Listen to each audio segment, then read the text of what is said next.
Good afternoon, everyone, and welcome to our regular council meeting for April 15th, 2024. At this time, I'd like to acknowledge the traditional territories and the oral practices of the Blackfoot Nation, which include the Siksika, the Kainai, and the Piikani.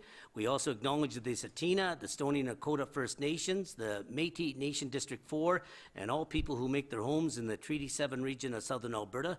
We're making this acknowledgement to demonstrate our continuing efforts to work together as we strive for reconciliation through increased and collective learning.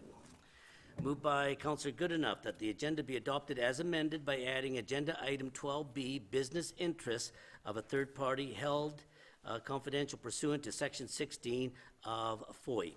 All those in favor? Carried. Moved by Councillor Idris that the minutes from the regular council meeting held April 1st, 2024 be approved. All those in favor? Carried. We got moved by Councillor Jessica that the March 2024 RCMP report be accepted as information. Nobody here from the RCMP today there, eh? Nobody from the RCMP today there. Okay. If they show up later. Okay. Any questions on the RCMP report that you want to relay or talk about? Or okay, we'll maybe wait until next time then. Yeah, okay. All those in favor? Moved by Councillor Nesbitt that the following items of correspondence be received as information, updates on council conferences and or workshops. The accounts payable listing, Council Committee, March 26, 2024, and Council Committee, April 9th, 2024. All those in favor? Carried. Moved by Councillor Prentice that the administrative report, CAO, be accepted as information. Alan. Okay, well, thank you through the chair to Mayor and Council, this being my last council meeting. I would be remiss if I did not hand out some thank yous, so I'd like to take the opportunity to do that.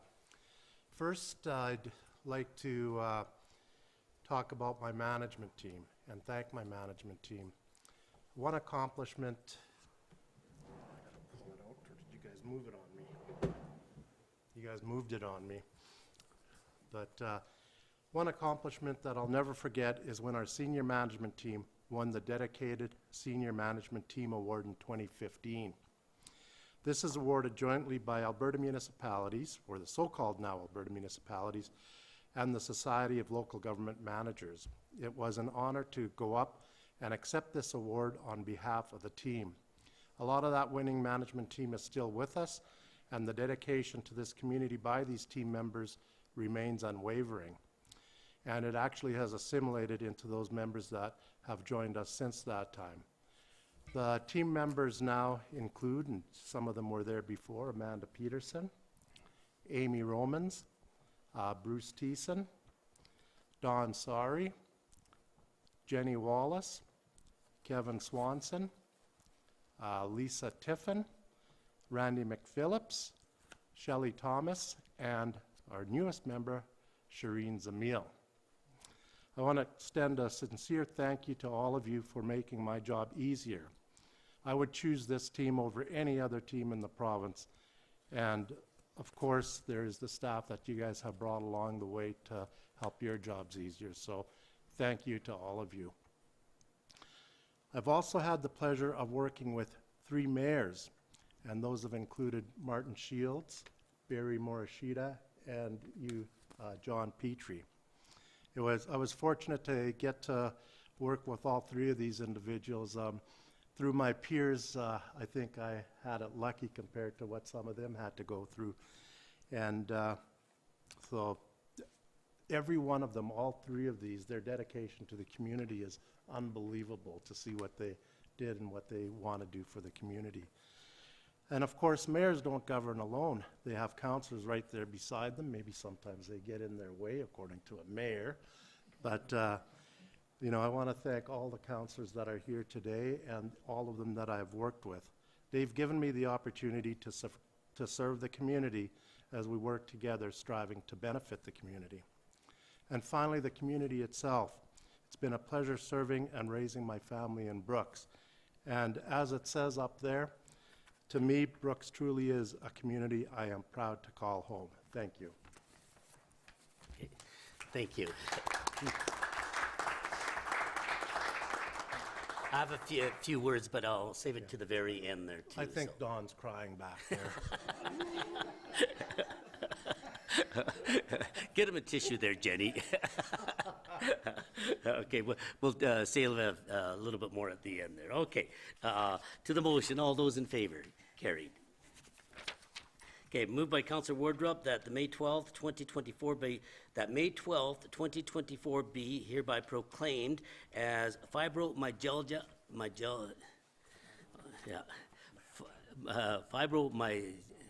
Awareness Day in the City of Brooks. Okay, all those, or who's talking on this one? Okay, Amanda, can you say that, Amanda? I can. Okay, thank you. Through the chair to Mayor Petrie and Council, on March the 12th, 2023, Mayor Petrie received an email from the chair of the Fibromyalgia Association of Canada, otherwise known as FAC, regarding Fibromyalgia Awareness Day. And this day aims to raise awareness and end the stigma and discrimination that accompany this chronic illness. Fibromyalgia is a complex illness affecting up to 6% of Canada's population, including men, women, and children of all ages and races. Those who are affected with this chronic illness often experience debilitating, can't even say that right, chronic pain, overwhelming fatigue, cognitive impairment, immune dysfunction, and extreme physical exhaustion. This disease often takes an average of 3 to 5 years to diagnose, and once it's diagnosed, an individual is often ill for years, with many, as 70% of sufferers becoming disabled for life. The causes of this illness are still unknown, and there are no effective treatments for it. More research is needed to increase awareness and understanding by the public, healthcare providers, and policymakers of the daily multifaceted management challenges of this disease and its impact on patients' function and quality of life, including the stigma of this illness. Therefore, the Fibromyalgia Association of Canada hereby requests that Council proclaim May 12th, 2024 as Fibromyalgia Awareness Day in the City of Brooks, and that City Hall be lit up purple to commemorate this day. Okay, any questions? Okay, to the motion, all those in favor? Carried.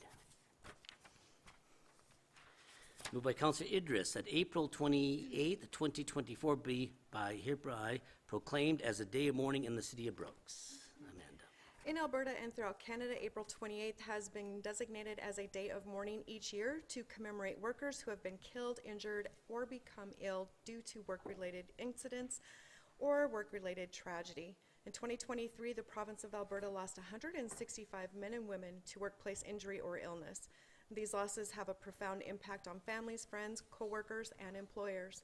To remember those individuals, the Alberta Workers' Compensation Board has developed a memorial poster which will be displayed at workplaces, public spaces, and in ceremonies across Alberta as a remembrance and tribute to those workers killed or injured on the job.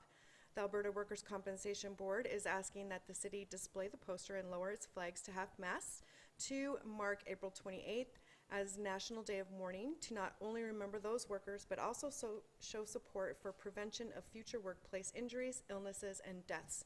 Everyone has a role to play in keeping workplaces safe and healthy, and therefore the Alberta Workers' Compensation Board and the City of Brooks Health and Safety Committee respectfully request that April 28th, 2024 be hereby proclaimed as National Day of Mourning in the City of Brooks. Okay, any questions to the motion? All those in favor? Carried. Moved by Councillor Goodenough that the city notify the Joint Services Committee that its preferred definition of member of large means a person that is non-elected municipal councillor and a resident of the participating municipality appointing the member at large, and that agrees with the remaining amendments. Alan. Thank you. Through the chair to Mayor and Council. In the past little while, there have been recent discussions on term limits for members at large on Grasslands Regional FCSS Board. This was brought forward to the Joint Services Committee, who in turn requested input from FCSS. FCS had made comments on 3 items, being the member term limits, municipal financial contribution, and adding definitions, particularly that of a member at large. They suggested that the term be a 3-year term with a maximum of 1 extension. They also suggested that should a municipality not be able to find a suitable candidate, at the end of a member at large's second term, that this appointment could be extended for another year. Joint Services Committee members agreed with this, and it has been incorporated into the attached proposed agreement. The existing agreement states that municipalities will contribute 1.5 times the municipal contribution required by the province. Although this is in the current agreement, FCSS had not always requested this full amount depending on their budget. To make the financial contribution clause more applicable, FCSS suggested that the wording be changed such that they can request up to 1.5 times the provincial required contribution each year, and that the amount will be requested in writing annually. Joint Services members also agreed with this recommendation, which is also included in the proposed draft. The final suggestion was the definition for member at large. I included 3 proposals for consideration to the Joint Services Committee, and they're attached or outlined in the attached agreement. One is that a member at large cannot be a council member. The next states that the member at large may or may not include a council member. And the final one notes that if the member at large appointed is a council member, that they may only be appointed for 1 year. Of course, the members at Joint Services did not agree on this one. Rosemary has responded back that with a couple amendments, minor amendments to the wording, that they would like to see it not be a councillor. The County of Newell, however, would like it to be a choice of a councillor or a non-councillor. When I look at the FCSS Support Services Regulation, it states that a municipality promote public participation in planning, developing, and governing the program and services provided under the program. Given this, plus I believe the spirit and intent of a member at large is not a councillor, I made the recommendation that the city notify Joint Services that our preferred definition of a member at large is a person that is a non-elected municipal official, and that we agree with the other 2 amendments to the agreement. Okay, any questions? Councillor Jessica. So the primary recommendations are coming from FCSS headquarters in Edmonton.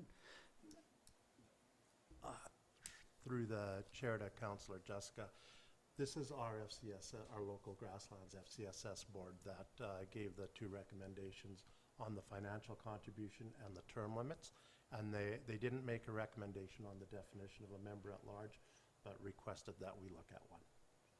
So it's our local board. Okay. Councillor Idris. Thank you for the brief, Ellen.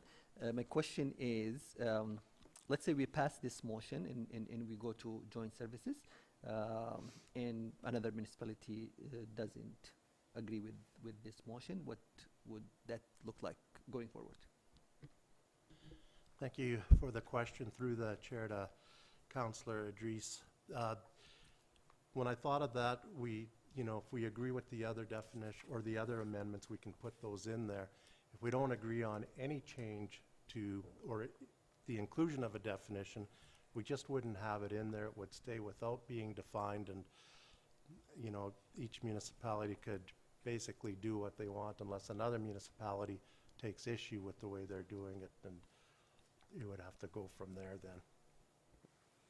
Okay, any other response to that? I guess, yeah, it will go to Joint Services, and then we'll kind of see what reaction we get, yeah, on that one there. Okay, to the motion though, all those in favor? Carried. Okay, moved by Councillor Nesbitt that council adopt the City of Brooks financial statements for the year ending December 31st, 2023. Shelley.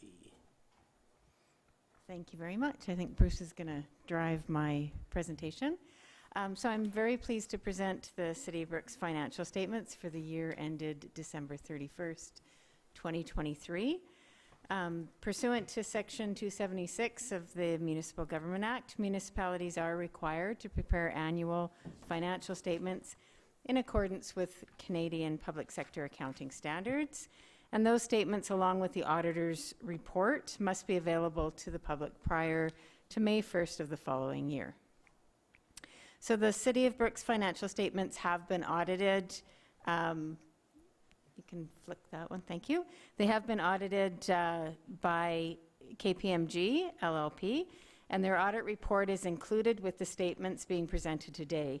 And in the auditor's opinion, the statements present fairly in all material respects the financial position of the City of Brooks at December 31st, 2023.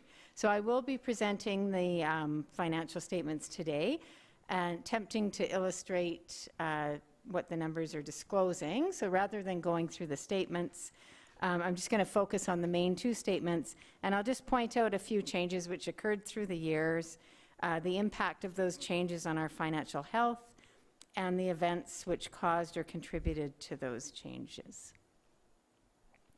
So on January 1st, 2023, the city adopted Public Accounting Standard PS 3280, asset retirement obligations. So this was a very big feat, a large change to the statements.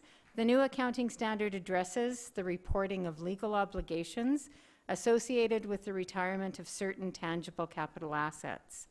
In the city's case, this would include the obligation to remove asbestos in several of our older buildings, as well as the remediation of the city's old landfill.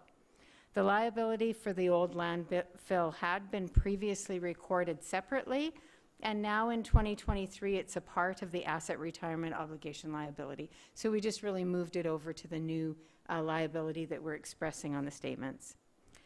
Upon recording asset retirement obligations in 2023, the corresponding amounts were restated in 2022, so in the comparative column. And I will speak about this restatement throughout the presentation, but on the financial statements under 2022, you'll notice it says as restated in many of the columns. And it's all to do with the standard being adopted and the requirement for restatement. The details of applying this new standard are outlined in notes 2 and 11 of the financial statements. And as we go through some of the main statements, I will speak about basically the effect of this standard. So next slide, please. So an important financial indicator for municipal financial statements is net financial assets or liabilities. So we are, that's found on the Statement of Financial Position, which is page 1 of the statements. We have, in 2023, we have maintained our net asset position, which of course is desirable, and that means that our financial assets are greater than our financial liabilities. Net financial assets really represents the city's ability to sufficiently fund their municipal services. So as illustrated here, financial assets increased by just under $268,000 in 2023 as compared to the restated net financial assets in 2022. So let's look at what happened in the year which affected our financial assets and liabilities. Next slide, please, Bruce. Thank you. So the city's deferred grant revenue, these are things that increased our net financial position. So when our liabilities go down, it increases our financial position, and when our assets go up or down, it does the same. So the city's deferred grant revenue decreased substantially due to some major capital projects being funded by provincial and federal grants, which we had already received. So those projects would include Brooksnet, Rosalie Skating Rink, the Public Works Building Design, street improvement projects, and the linear path and beautification projects. The city also repaid $571,000 of long-term debt during 2023, so that increased our net financial asset position.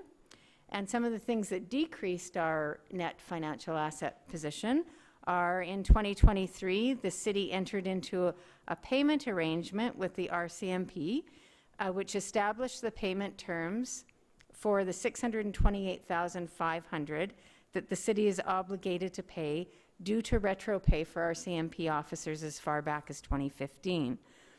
As the first payment was not due until March of 2024, the whole liability, increased the city's accounts payable and accrued liabilities. So it is due to pay, so we had to record it as a liability.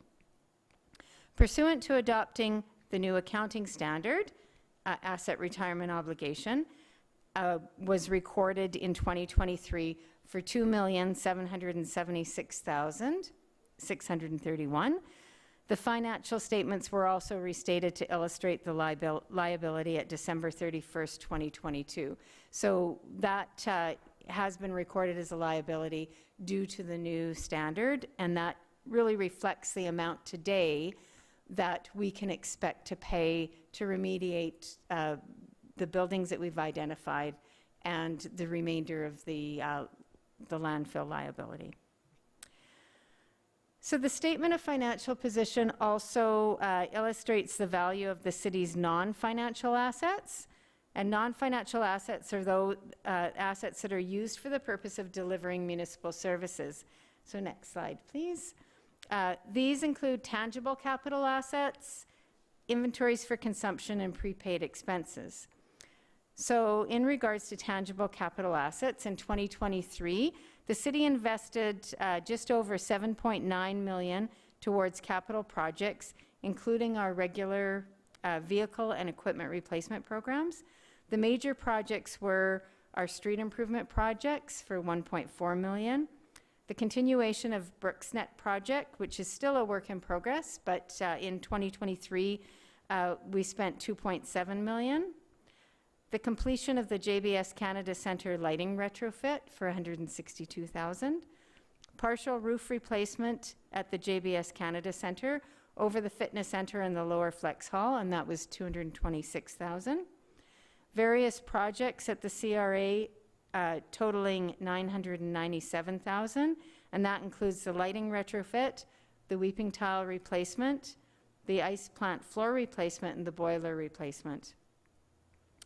The weeping tile replacement will be completed in 2024. The McKay Park upgrade, and that park is now renamed to the JBS Canada Park, and that was $476,000.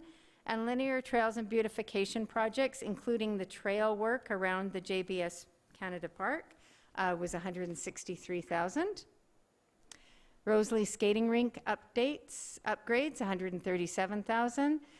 The replacement of an access transit bus, $127,000. The replacement of one of the city's garbage collection trucks, $332,000. We also had work that began on the city's off-leash dog park of $54,000, and design work began on the Public Works Administration building, the old rodeo grounds development, and the skateboard park upgrade. And these projects will all continue in 2024. So obviously it was a very busy year in 2023 for capital projects. So in addition to these projects, road, water, sewer, and storm infrastructure was added to the city's assets pursuant to a development agreement. Of course, that's the Wellings Agreement, with a value of $2,535,000. And there was just under $27,000 worth of additional construction donated toward the development of a dog park. Therefore, we refer to those as contributed assets, and you'll hear that word again a little bit later. Therefore, the city's tangible capital asset additions were just over $10.4 million. Next slide, please. So as mentioned previously, the city added $10.4 million in capital assets. We also record amortization, which is the value of those assets that we've used up in the year, and that was $6.7 million. And we disposed of some assets with a net book value of just over $350,000. So as a result of that, the net book value of our tangible capital assets increased by just over $3.4 million in 2023. And that's in comparison to the 2022 restated amount. The 2022 net book value was adjusted by $241,000, and that reflected the amortization value of those asset retirement obligations that we needed to record. And that was an additional assets that we added onto those buildings with asbestos. Next slide, please. So next, the statement of operations reports on revenues and expenses of the city, illustrating the results of our operation. So revenues are reported by object type, and I've just got an illustration here of the city's revenues totaling just under $33 million. And just some highlights of the revenues regarding the 2023 revenues. Our net municipal taxes, which is where the first arrow is on the left, were slightly higher in 2023, mostly due to a 5.81% increase in municipal tax revenues collected. In 2023, we see a significant increase in user fees, mostly due to increased recreation facility use, as well as increased utility fees due to higher water consumption. And as mentioned previously, the city funded several capital projects with federal and provincial grants. And I think it's the third arrow there, just illustrates that the amount of grant revenue that we used in 2023 is significantly higher. Along with those projects, the capital projects that we had funded from money that we'd already received. We also received 3 different grants from the Municipal Climate Change Action Center. And specifically, that grant program partially funded the JBS and CRA lighting retrofits and the CRA boiler replacement. And this contributes to that increase in government transfers. I should also mention that our provincial MSI operating grant doubled as well. So that's another contributing factor. The fourth arrow is looking at what we would reclassify as other revenue, and included in that is our repaving tax, which was increased in 2023, as well as donations we received for projects such as JBS Canada Centre Park and the Alberta 55 Plus Games, which were held in our region.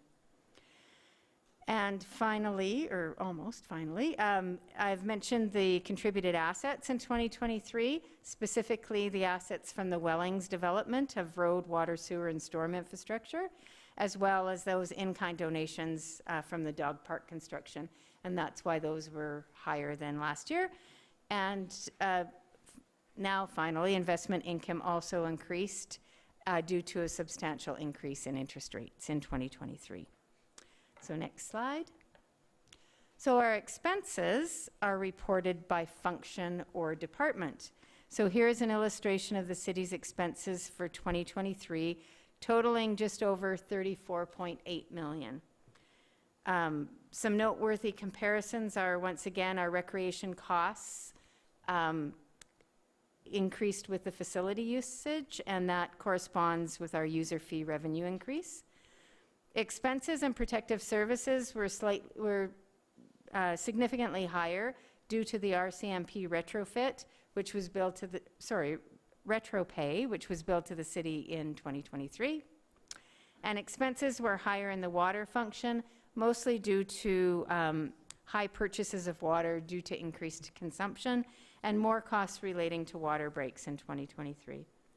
Once again, the 2022 expenses were restated, reflecting increased amortization and accretion expenses relating to the asset retirement obligations, which were recorded pursuant to PS 3280. Seems like I'm mentioning that a lot, but it was a really big deal. So it was a big change, and it's throughout the statements. So the next slide, please. So the Schedule 3 lists the same expenses. However, instead of by department, they're by object or type of expense. So here we can see that salaries, wages, and benefits and contracted services were all higher in 2022, which is consistent with the departmental increases. And just a note, what we would classify as other expenses show a decrease in 2023, as they included the 2022 costs relating to development levy recovery, which happened in 2022. So basically in 2023, our other expenses were at normal levels. So accumulated surplus is the final, is the last number on the statement of operations, which I'll reference. And accumulated surplus changes each year by the difference in revenues and expenses. Therefore, it increased by just over $3,741,000 in 2023. So next slide, please, Bruce. So our accumulated surplus, so it's basically any extra surpluses or deficits from the year's operations. The accumulated surplus is made up of three amounts. The first is equity intangible capital assets. This is equal to the net book value of our capital assets, less any long-term debt that's been used to acquire those assets. And that increased by just under $3.99 million due to our capital asset additions, plus the reduction of capital debt exceeding our amortization of capital assets. The city's, next slide, please. The city's reserve balances, this is just separated into operating and capital, but altogether, our reserve balances decreased by just over $167,500. And this is just due to our funding of projects exceeding our contributions to reserve. So in 2023, the city funded like $2.95 million of those capital projects from reserves. Next slide, please. And the final part of our accumulated surplus is unrestricted net assets. And this is the balance of accumulated surplus that has not been committed to reserves or invested in capital. And that decreased by just over $82,200 compared to our 2022 restated amount. In 2022, the unrestricted net assets were adjusted by a reduction of $2,614,000, and that reflects that asset retirement obligation which were recorded pursuant to PS 3280. So next slide, please. So before I wrap up, I always like to talk a little bit about the surplus or deficit regarding our budget versus the surplus that we're reflecting on our financial statements. So public sector financial statements are prepared on an accrual basis, which captures the true costs of the period, including those costs which do not involve cash. Amortization of capital assets is an example of a non-cash transaction. The city's budget is prepared on a cash basis. So it only captures cash transactions in the period.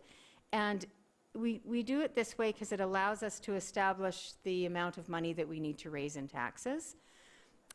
So the city's budget surplus was $551,000. Of this surplus, certain variable or favorable variances were transferred to specific reserves as outlined in our reserve policies. And I'm going to give you an example because one of the more significant ones was the favorable variance for interest income, which was quite substantial. In fact, most of that $551,000 surplus. So that was a significant part of the surplus, and that was transferred to the stabilization reserve. So after all those specific reserve transfers are done, a small surplus of $43,900 was left, and that was allocated to our general reserves, all in accordance to the city's reserve policy. Next slide, please. So this concludes my presentation of the 2023 financial statements. Please feel free to ask any questions. Staff's recommendation is that Council adopt the City of Brooks financial statements for the year ended December 31st, 2023, and these statements were presented to the Audit Committee on April 11th, 2023, along with the audit finding report. Thank you. Okay, any questions? No, it must have been perfect. There's no questions. Okay, to the motion, all those in favor, carried. Okay, I'm gonna, go ahead. I have the public hearing here, but yeah. Okay, thank you through the chair to mayor and council. Shelley, this is your last financial statements that you're putting together here for the city. And I think you and your team did a fantastic job this year, and it was a lot more work than other years because of that PS 3280 and the asset retirement obligations. And the amount of work on that went into that is immeasurable, and it was, many departments worked on that.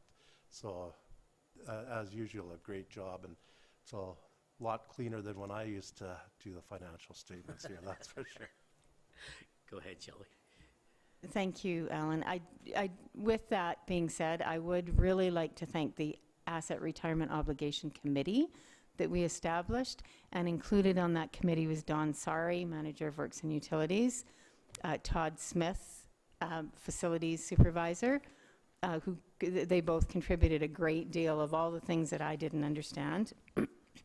Of course, Alicia Bartlett was here. While she was here, she did quite a bit of work as well. And Kathy Slaney, who's our senior accountant, she takes care of all the TCA, and myself. So it was a lot of work, but without Don and Todd specifically, they contributed a vast amount. Yes, thank you to everybody else. Okay, anything else? Yeah. Okay, and we passed the motion on that. Now, I know you got I'm going to give you a little break here because I got the BRZ mill rate bylaw. So I'll call this meeting to order at 5:07. Okay, explanation of the proposed bylaw. Who's doing that? Amy's doing that. Thank you. Through the chair to mayor and council. Each year, council is required to pass a bylaw to set a rate for the business tax levy for businesses within the BRZ or downtown Brooks. So this bylaw received first reading at the March 18th council meeting, and then notices were sent to business owners along with a copy of the bylaw. No comments were received at the time the memo was prepared, and we also have received no additional comments. Okay, any person speaking in favor of the proposed bylaw?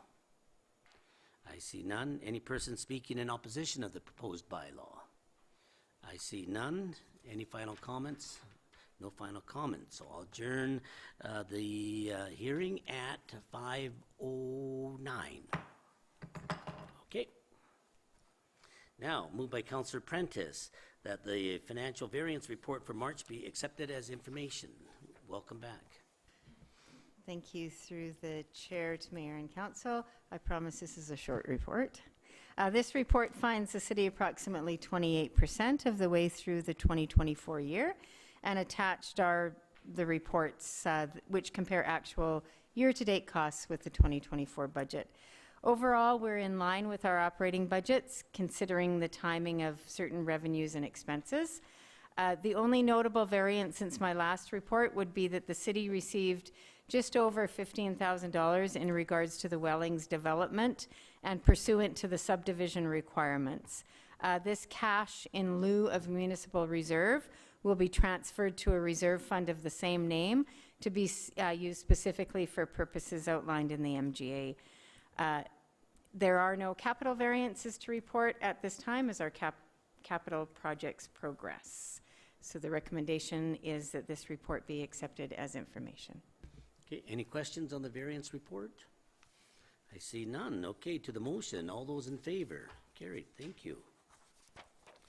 Moved by Councillor Idris that the City of Brooks submit the resolution for Learners License Program Review for consideration at the Alberta Municipalities 2024 Convention. Amanda. Through the chair to Mayor Petrie and council, in Canada, most provinces have some sort of graduated license program where individuals can go from a learner's license to a driver's license, whether the next step is part of a graduated program or not. Some provinces, individuals possessing a learner's license, and after taking or completing an approved driving course, which includes that classroom and driver training, they can have their time shortened to obtain their graduated driver's license. Currently in Alberta, it takes up to 2 years for individuals to get a license, non-GDL Class 5 driver's license. And as Alberta possesses the most restrictive learner's license program, it's imperative that the provincial government review the program that they currently have in place for some legislative changes so that the period to obtain a full non-GDL Class 5 driver's license is shortened. Attached, but actually in front of you, I have placed in front of you a proposed resolution for the 2024 Fall Alberta Municipalities Convention, along with background information for council to consider. The town of Sexsmith has been approached as a seconder to the resolution. Therefore, the operative clause of the resolution is as follows. It is therefore resolved that Alberta municipalities advocate to the provincial government to review its learner's license program for legislative changes, which includes shortening the learner's license period to 8 months for those 18 years of age and older by taking an approved driver's training course. Therefore, the recommendation is that the City of Brooks submit the resolution for learner's license program review for consideration at the Alberta Municipalities 2024 Convention with some updated suggestions and friendly amendments. Okay, any questions? Just to, is it 16 years of age or 18 years of age? It's 16. Yeah, okay, yeah, okay. Any other questions? No, I just wanted to say that I wanted to say thank you to Amanda for working on this, and Ellen for reviewing it and giving feedback.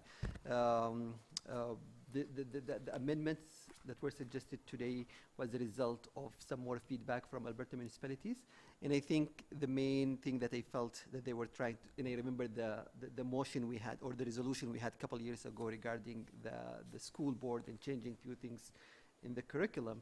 It's the idea that what does municipalities have to do with this?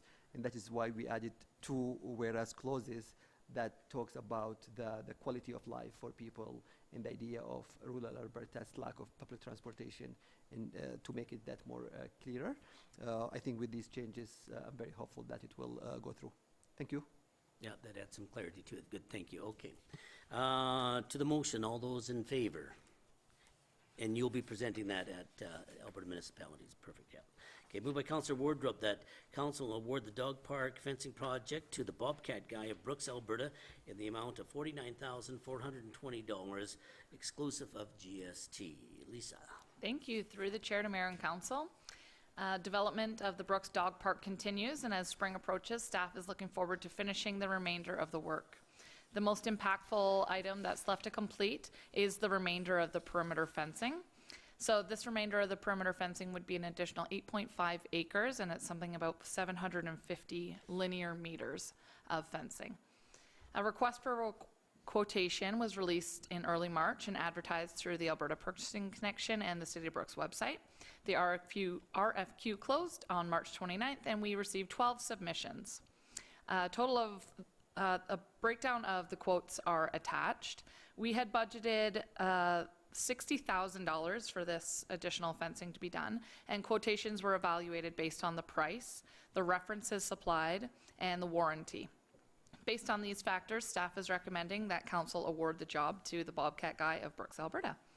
Funding for this project is allocated under the 2024 capital projects budget within the Parks Department, and remaining funds from 2023 totals $6,315, and an additional $50,000 was budgeted for 2024. Fundraising is still underway, and staff continues to seek grant funds to help cover the outstanding costs of the project. So at this time, staff is recommending that council award the dog park fencing project to the Bobcat Guy of Brooks, Alberta in the amount of $49,420, not including GST. Okay, any questions? Just, and again, just a clarification, if passed here, when do you see the fence being up? Like, Through do the you have a chair to date? Mayor Petrie, the contractor, or the RFQ stipulated that work must begin on or before June 1st. So it has to start at least before June 1st. And I've reached out to this contractor, and he thinks that within just about 2 weeks of approval of the quote, he could get started. So, and his estimation is just about 2 or 3 weeks before the job is complete. So we have to wait for things to dry out a little bit, get a couple of one calls, and make sure that the alignment of the fence is done. But it shouldn't be very long, and we'll have phase 2 completed of the park.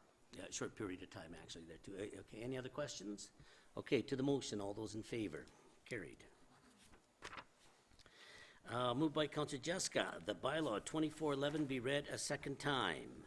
All those in favor? Carried. Moved by Councillor Nesbitt, that bylaw 2411 being a bylaw of the City of Brooks in the province of Alberta, being a bylaw to set rates for the business tax levy on businesses located in the Brooks Town Center Revitalization Zone, be read a third time and adopted. All those in favor? Carried. Okay. Now, oh, go ahead, yeah, Councillor Idris. Thank you. Just 1 second, I want to go back to that, that resolution. I just want you to say, actually, thank you to Amy and the folks from the Safety Committee. Amy did the original research that brought the data for the resolution, and there was feedback and discussion at the Safe Communities Committee. Okay, good, thank you. Okay, as everyone knows, this is CEO Alan Martin is, it's his last couple weeks here. He is retiring, and his last day will be on May 3rd. This is his last official council meeting, and with that, I just want to say a few words for the many years he has contributed to the city of Brooks. We're going to go down a little memory lane here. Well, I just want to mention, too, with the average time a CEO spends in a municipality is 3 years, and only 1.5 for small towns or villages, we were fortunate to have Alan with us for 14 years. I believe he started, I don't have the exact date, but it was in 2009. You were just a kid then. Still And I think in your notes there, you had mentioned, but I believe he has worked with at least 17 different counselors. He has worked with Bill Prentice all that time period, from that time period when you first came in from 2010.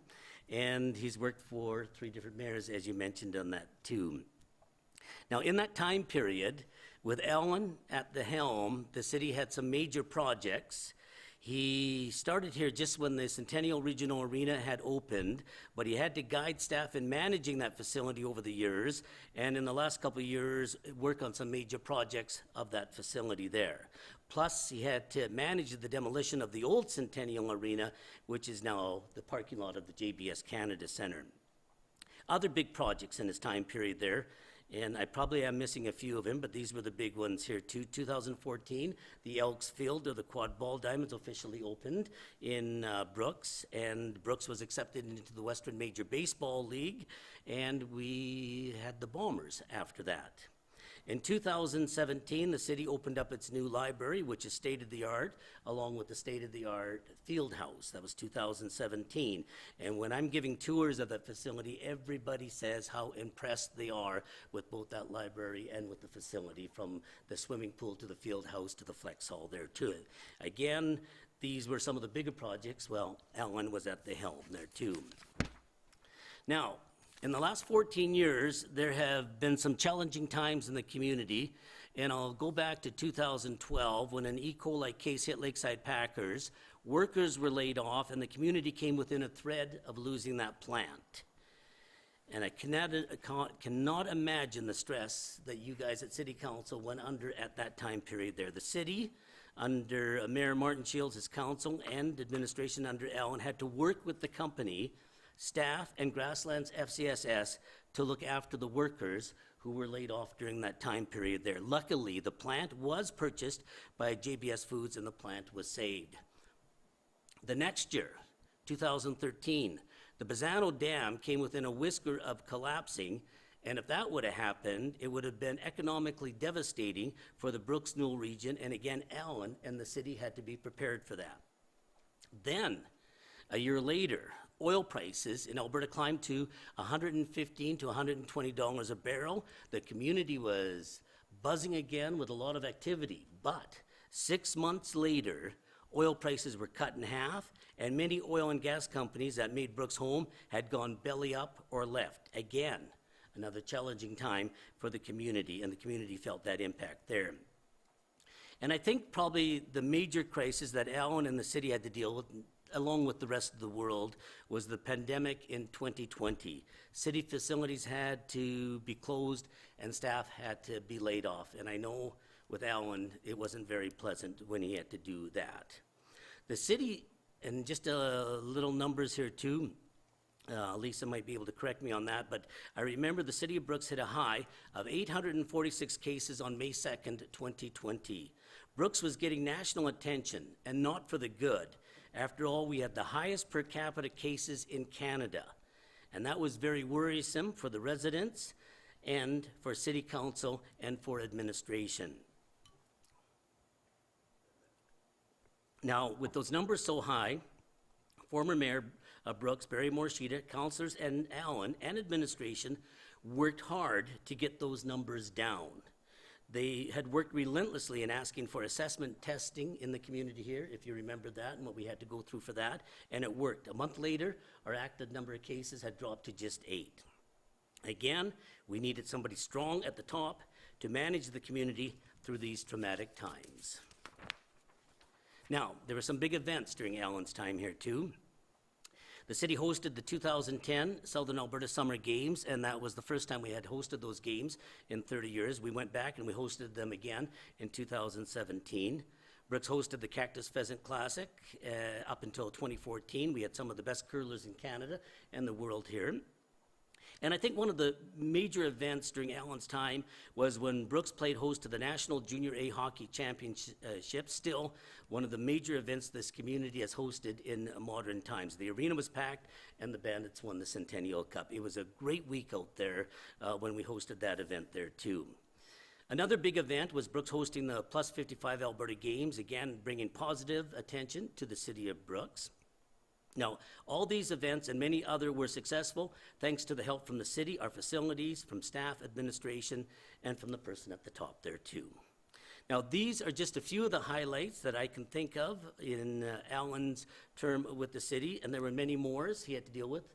The lack of obstetrics, lack of doctors, lack of vets, roads, potholes, contract negotiations with staff, bringing Brooksnet in, LGFFs, ICFs, dog parks, skate parks, chickens, cannabis, and the list goes on and on and on. Now, to me, an impressive list, and these were accomplished with Ellen at the helm.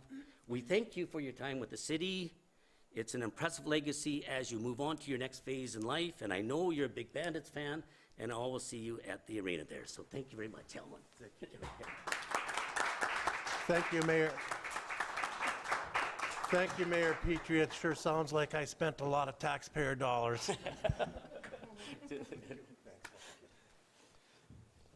That's an impressive list of accomplishments and an even more impressive list of challenges. And I guess that explains, like, my memory is fuzzy, but it seems to me you had a big head of golden hair 14 years ago, and then it turned white, and then it disappeared. We appreciate the sacrifice. So what's wrong with no hair?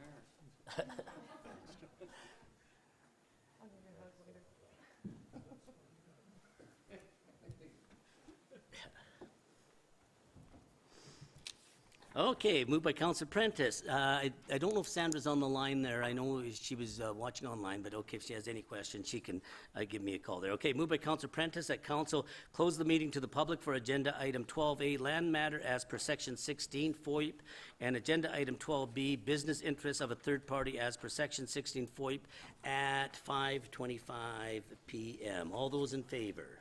Carried.